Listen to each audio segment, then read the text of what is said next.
Hier, les femmes du Kourouéougou ont célébré en différé la Journée internationale de la femme, célébrée normalement chaque 8 mars. La raison de cette célébration tardive est la maladie à coronavirus selon les femmes.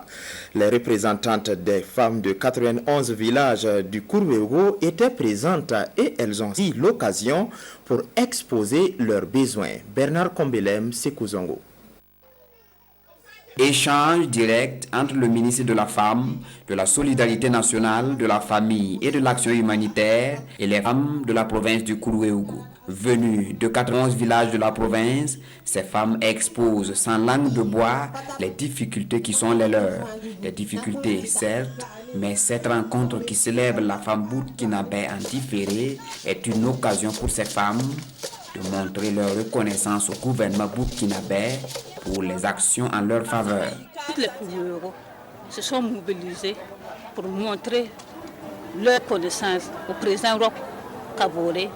Les femmes ne se déplacent pas beaucoup, ils vont aller loin pour avoir de l'eau. Il y a la maison des jeunes, les jeunes sont contents. Nous avons essayé de parler des problèmes des femmes, vous avez entendu, c'est l'accès aux ressources, c'est pouvoir aussi avoir l'accès aux soins de santé.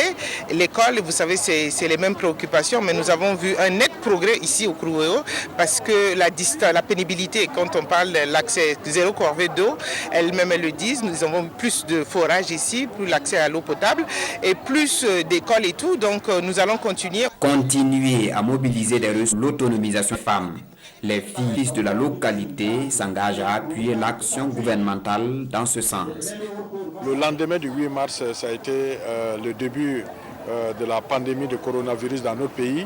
On n'a pas eu l'occasion de se retrouver avec les femmes et j'avais mis donc cette journée aux femmes du Kourouéougou qu'on puisse se retrouver, à la fois célébrer notre joie pour les résultats obtenus au cours des 5 années que nous sommes en train de terminer, mais aussi voir quelles peuvent être les perspectives. Les perspectives déclinées ici, en termes de formation, d'octroi de crédit aux femmes pour la création d'activités génératrices de revenus. L'occasion est belle. Les candidats aux législatives du 22 novembre du Mouvement du Peuple pour le Progrès MPP, pour le compte du Kourouéougou, sont ici présentés.